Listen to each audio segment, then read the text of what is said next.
जलगर्तिका तथा अवनमित कुंड। पहाड़ी क्षेत्रों में नदी तल में अपरदित छोटे चट्टानी टुकड़े छोटे गर्तों में फंसकर वृत्ताकार रूप में घूमते हैं, जिन्हें जलगर्तिका कहते हैं।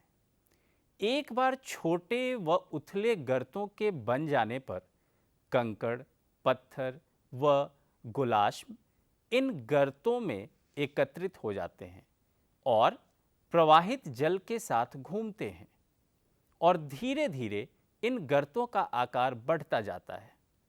यह गर्त आपस में मिल जाते हैं और कालांतर में नदी घाटी गहरी होती जाती है। जलप्रपात के तल में भी एक गहरे व बड़े जलगर्तिका का निर्माण होता है, जो जल के ऊंचाई से गिरने व उनमें शिलाखंडों के वृत्ताकार घूमने से निर्मित होते हैं। जलप्रपातों के तल में ऐसे विशाल व गहरे कुंड अवनमित कुंड कहलाते हैं।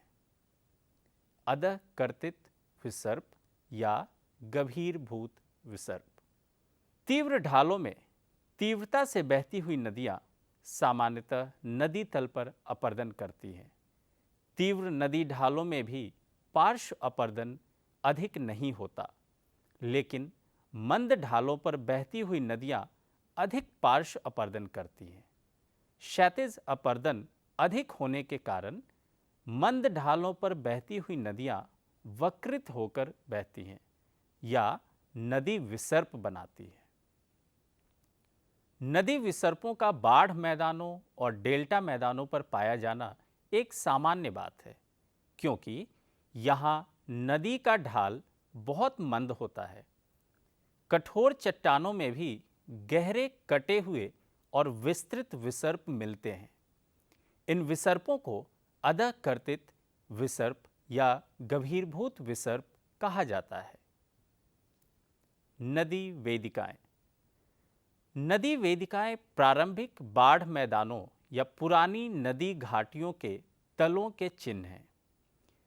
ये जलोढ़ रहित मूलाधार चट्टानों के धरातल या नदियों के तल हैं, जो निक्षेपित जलोढ़ वेदिकाओं के रूप में पाए जाते हैं। नदी वेदिकाएं मुख्यतः अपरदित स्थल रूप है, क्योंकि ये नदी निक्षेपित बाढ़ मैदानों के लंबवत अपरदन से निर्मित होते हैं।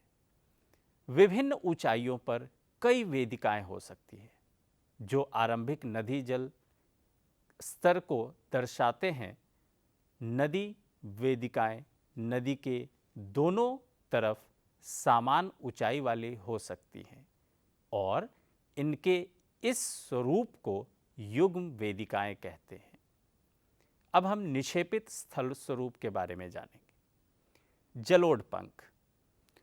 जब नदी उच्च स्थलों से बहती हुई गिरिपद व मंद ढाल के मैदानों में प्रवेश करती हैं, तो जलोढ़ पंख का निर्माण होता है। साधारणतया पर्वतीय क्षेत्रों में बहने वाली नदियां भारी व स्थूल आकार के नद्य भार को वहन करती हैं। मंद ढालों पर नदियां यह भार वहन करने में असमर्थ होती हैं, तो यह शंकु के आकार में निक्षेपित हो जाता है, जिसे जलोढ़ पंख कहते हैं। ये नदियां जलोढ़ पंखों से बहती हैं। वे अपने वास्तविक वाह्य मार्ग को बहुत दूर तक नहीं बहाती, बल्कि अपना मार्ग बदल लेती हैं और कई शाखाओं में बट जाती हैं, जिन्हें जल वितरिकाएं कहते हैं। आर्द्र प्रदेशों में जलोढ़ पंख प्रायः निम्न शंकु की आकृति तथा शीर्ष से पाद तक मंद ढाल वाले होते हैं।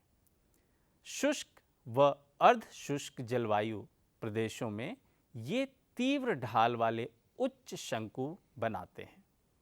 डेल्टा। डेल्टा जलोढ़ पंखों की ही भांति होते हैं, लेकिन इनके विकसित होने का स्थान भिन्न होता है। नदी अपने द्वारा लाए हुए पदार्थों को समुद्र के किनारे बिखेर देती हैं। अगर यह भार समुद्र में दूर तक नहीं ले जाया गया तो यह तट के साथ ही शंकु के रूप में एक साथ फैल जाता है।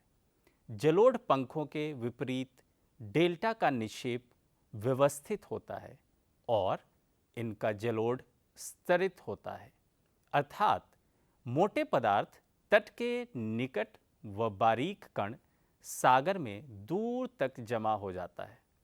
जैसे जैसे डेल्टा का आकार बढ़ता है, नदी वितरिकाओं की लंबाई बढ़ती जाती है और डेल्टा सागर के अंदर तक बढ़ता रहता है।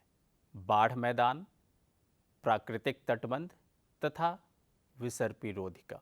बाढ़ के मैदान नदी निक्षेपण के मुख्य स्थल रूप हैं।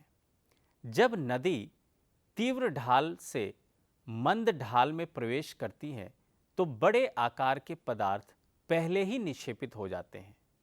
इसी प्रकार बारीक पदार्थ जैसे रेत, चीका मिट्टी और गाद आदि अपेक्षाकृत मंद ढालों पर बहने वाली कम वेग वाली जल धाराओं से मिलते हैं और जब बाढ़ आने पर पानी तटों पर फैलता है तो ये उस तल पर जमा हो जाते हैं। नदी निक्षेप से बने ऐसे तल सक्रिय बाढ़ के मैदान कहलाते हैं। तलों से ऊंचाई पर बने तटों को असक्रिय बाढ़ के मैदान कहते हैं। असक्रिय बाढ़ के मैदान जो तटों के ऊपर ऊंचाई पर होते हैं, मुख्यतः दो प्रकार के निक्षेपों से बने होते हैं, बाढ़ निक्षेप व सरिता निक्षेप। मैदानी भागों में नदियां प्रायः क्षैतिज दिशा में अपना मार्ग बदलती हैं और कटा हुआ मार्ग धीरे धीरे भर जाता है। बाढ़ मैदानों के ऐसे क्षेत्र जो नदियों के कटे हुए या छूटे हुए भाग हैं, उनमें स्थूल पदार्थों के जमाव होते हैं। ऐसे जमाव जो बाढ़ के पानी के फैलने से बनते हैं, अपेक्षाकृत महीन कणों, चिकनी मिट्टी, गाद आदि के होते हैं। ऐसे बाढ़ मैदान जो डेल्टाओं में बनते हैं, उन्हें डेल्टा मैदान कहते हैं। प्राकृतिक तटबंध बड़ी नदियों के किनारे पाए जाते हैं। ये तटबंध नदियों के पार्श्वों में स्थूल पदार्थों के रैखिक, निम्न व समानांतर कटक के रूप में पाए जाते हैं, जो कई स्थानों पर कटे हुए होते हैं। नदी रोधिकाएं या विसर्पी रोधिकाएं बड़ी नदी विसर्पों के अवतल ढालों पर पाई जाती हैं और ये रोधिकाएं प्रवाहित जल द्वारा लाए गए तलछटों के नदी किनारों पर निक्षेपण के कारण बनी है। इनकी चौड़ाई व परिच्छेदिका लगभग एक समान होती है और इनके अवसाद मिश्रित आकार के होते हैं।